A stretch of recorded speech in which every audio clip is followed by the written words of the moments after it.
বিভিন্ন দাবিতে প্রিন্সিপালের ঘরের সামনে বিক্ষোভে বসল কোচবিহার এমজেএন মেডিকেল কলেজের ডাক্তারি পড়ুয়ারা। উল্লেখ্য, কদিন আগে কোচবিহার এমজেএন মেডিকেল কলেজের হোস্টেলের ঘর থেকে এক ডাক্তারি পড়ুয়ার ঝুলন্ত দেহ উদ্ধার হয়েছিল এবং সেই ঘটনাকে ঘিরে চাঞ্চল্য ছড়িয়েছিল মেডিকেল কলেজে। ঘটনার রেশ ধরেই মেডিকেল কলেজের ডাক্তারি পড়ুয়ারা প্রিন্সিপালের কাছে জবাব চাই অবস্থান বিক্ষোভে বসে। তাদের দাবি, ওই ডাক্তারি পড়ুয়ার মৃত্যুর রহস্য বার করতে হবে। এছাড়াও ডাক্তারি পড়ুয়াদের সুরক্ষা নিশ্চিত করতে হবে। এছাড়াও বিভিন্ন দাবিতে মেডিকেল কলেজের ডাক্তারি পড়ুয়ারা বিক্ষোভ দেখান। কি বলছেন তারা, শোনাবো আপনাদের। চলবে না, চলবে না, আমাদের স্বৈরাচারিতা চলবে না, চলবে না, চলবে না, চলবে না। দেখা যাচ্ছে অবস্থান বিক্ষোভে বসে রয়েছেন, কি দাবি রয়েছে আপনাদের? আমাদের দাবি কিছু স্পষ্ট ছিল, অনেক আগেই আমরা এগুলো বলেছি যে আমাদের কী কী দাবি আছে। তার মধ্যে স্যারের কাছে কয়েকটা প্রশ্ন ছিল আমাদের কলেজে, যে এই ধরে দুটো সুইসাইড হয়ে গেল, এর জন্য আমাদের কারোরই মেন্টাল পরিস্থিতি কারোর ভালো নেই। তো আমরা প্রিন্সিপাল স্যারের কাছে চেয়েছিলাম যে স্যার আমাদের সাথে এই নিয়ে আলোচনা অন্তত বসুক। আমাদের মেন্টাল হেলথ পোর্টাল খোলা আছে, কিন্তু তাতে কোনো কাজ হয় না খুব একটা। ফলে আমাদের যে প্রেশারটা রয়েছে সেই প্রেশার সম্পর্কে স্যার কখনো বুঝতে চায়। 2 নম্বর হচ্ছে, আমাদের যে দাদারা যে সুইসাইড করেছে তার আমাদের কিছু প্রশ্ন এখানে উঠে এসেছে। প্রথম প্রশ্নটা হচ্ছে, তার সুইসাইড করার পর আমরা যখন স্যার অথরিটিকে জানাই, তখন অথরিটি খুব ডিলে করে সেই জায়গাটায় আসতে, প্রায় 1 থেকে 1.5 ঘন্টা দেরি হয়। 2 নম্বর হচ্ছে, তার যে বডিটা ওখান থেকে পোস্টমর্টেম ঘরের আগে প্রায় 11 ঘন্টা বাইরে ফেলে রাখা হয় কোনো রকম সিকিউরিটি ছাড়া। তো অবভিয়াসলি কোনো একটা মৃতদেহকে যদি অতক্ষণ ধরে বাইরে ফেলে রাখা হয় তাহলে তার ডিকম্পোজ হওয়ার চান্স থাকে। তো এইসব কিছুগুলো এতটা যে ইরেগুলারিটি, এটা কিসের জন্য, এটাও আমরা এটা জানার চেষ্টা করেছিলাম স্যারের কাছে। স্যার এসবের কোনো উত্তর দিতে চান। তো আমরা সকাল থেকে, সকাল 10টা থেকে এখানে উপস্থিত হয়েছি। এবার স্যার আমাদের সাথে কোনো যোগাযোগ বা কথা বলতে কিছু চাননি। তিনি 2টোর সময় একটা সিসি মিটিংয়ের নাম করে উনি পাশের রুমে চলে যান। তারপর থেকে ওখান থেকে বেরোনোর পর আমাদের সাথে আর কোনো কথা বলতে চাননি। আমরা অনেক আটকেছি স্যারকে, কিন্তু স্যার শোনেননি কোনো কথা। ওখান থেকে স্যার ডাইরেক্ট বেরিয়ে গেলেন।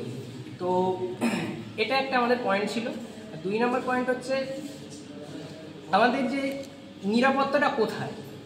আজ হসপিটালে আমাদের মেডিকেল কলেজে এত কাজ হচ্ছে, আগের দিনের একটা ঘটনা আছে, ওখান থেকে একটা রড খুলে একজন মেয়ের আমাদের জুনিয়রের মাথায় পড়ে।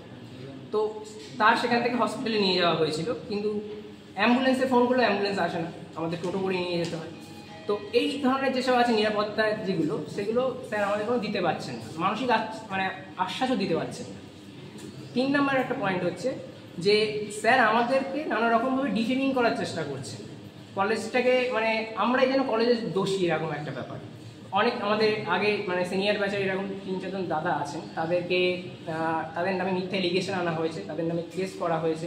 এমনকি আমাদের যে কলেজের যে গর্ব ছিল যে এটা পশ্চিমবঙ্গের একটা ভালো কলেজ, উন্নত কলেজ, সেই জিনিসটাও আজকে আমাদের খর্ব হয়ে গেছে।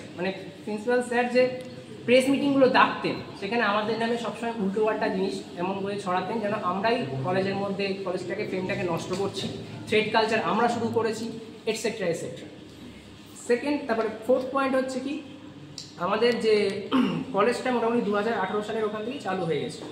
তো সেখানে বর্তমান যুগে যে হাউস টেন্টশিপ নাম্বার রয়েছে, সেটা অন্যান্য কলেজে মোটামুটি 66% কাছাকাছি আছে, কিন্তু আমাদের কলেজের এখনও সেটা 37 কি 36 এরকম নাম্বার রয়েছে।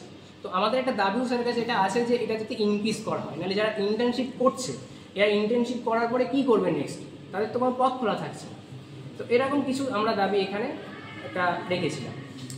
দেখা যাচ্ছে যে সকাল থেকে যে বিভিন্ন দাবিগুলোর কথা আপনি যেটা বললেন, কিন্তু তার সকাল থেকে দেখা যাচ্ছে যে প্রিন্সিপালের পদত্যাগের দাবি জানাচ্ছেন আপনাদের বিভিন্ন স্লোগানের মাধ্যমে জানা যাচ্ছে। তারপরেও প্রিন্সিপালের কাছে এই দাবিগুলো, তারপর আপনারা একবার পদত্যাগ দাবি করছেন, আবার তার কাছেই দাবি জানাতে যাচ্ছেন। কারণ স্যার, আমরা দাবি জানাতে যাচ্ছি কারণ কিসের জন্য, যে স্যার আমাদের কোনো কথা শুনতে চাননি না। উনি নিজের মতো করে সব সিচুয়েশনটাকে হ্যান্ডেল করতে চান। ওই যে প্রত্যেকটা জিনিস উনি নিজের মনের মতো করে সাজিয়ে গুছিয়ে করছেন, আমাদের সাথে কোনো আলোচনা করছেন না, আমাদের কি মতামত সেটা জানতে চাইছেন না, নিজের মতো করে যাচ্ছেন। এটা তো আমরা চাই না।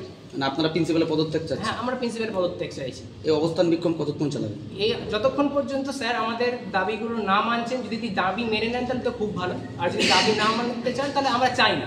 এরকম প্রিন্সিপালের পদত্যাগ করাটাই ভালো, যে ছাত্রদের কথা একদম ভাবে, শুধুমাত্র নিজের আত্মহংকার, নিজের সব কিছু নিয়ে তিনি বসে রয়েছেন। এটা কী ধরনের, যে ছাত্ররা সেই সকাল 10টায়, অনেকে অসুস্থ হয়ে পড়েছেন এখানে, খাননি সকাল থেকে, তাদের কোনো খোঁজ খবর না নিয়ে জাস্ট নিজের মতো চলে গেলেন, শুধু সিকিউরিটি গার্ডকে বলে দিলেন যে ছাত্ররা আসে বাস ওদের মতো থাকুক।